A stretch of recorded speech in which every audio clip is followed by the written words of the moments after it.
The bells of Eldenford tolled through the morning fog, a sombre echo across the fields. After 20 long years of peace, war had returned to the kingdom of Ardenfor, and through the deserted village road, a lone figure rode, Sir Aldric, once the kingdom's greatest champion, now wore the title of Oathbreaker. His armor was scarred, his cloak stained, and his name was whispered like a curse. He was the knight who failed to protect the prince, the man who let an heir die. Yet here he was, summoned by the very king he had failed. As he approached the castle, the guards eyed him with caution. No honor guard, no trumpets, just a gruff voice from the walls. "State your purpose." Aldric removed his helmet, his tired eyes meeting the guards. "I was summoned by King Rowan. There is a war coming." The iron gates creaked open, and as Aldric crossed the threshold, the familiar weight of shame settled on his shoulders.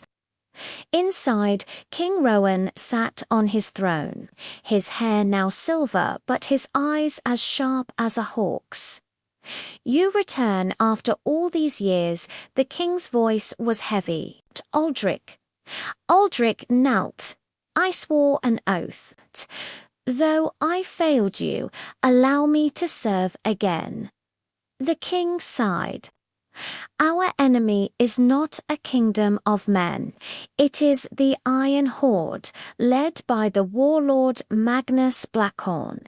His army of giants crosses our border even now." Aldric's jaw clenched. "Then I will ride at dawn." "No," Rohan said sternly. "You must lead. The people will not follow you willingly. You must earn back their faith." Aldric's first stop was Hollowmere, a village burned years ago, a place he'd failed to protect. As he rode in, children hid and men glared with hatred. A young woman, the village healer Alara, stepped forward.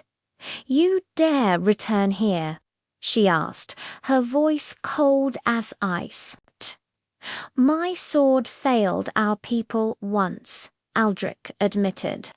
"I can't change the past, but I can fight for the future." Alara studied him. "If you want forgiveness, defend us when the horde arrives." No promises, only blood and steel. And they came. As winter winds howled, the Iron Horde descended. 30 knights and farmers stood beside Aldric, facing hundreds. "Today we fight for home," he roared. The battle was chaos.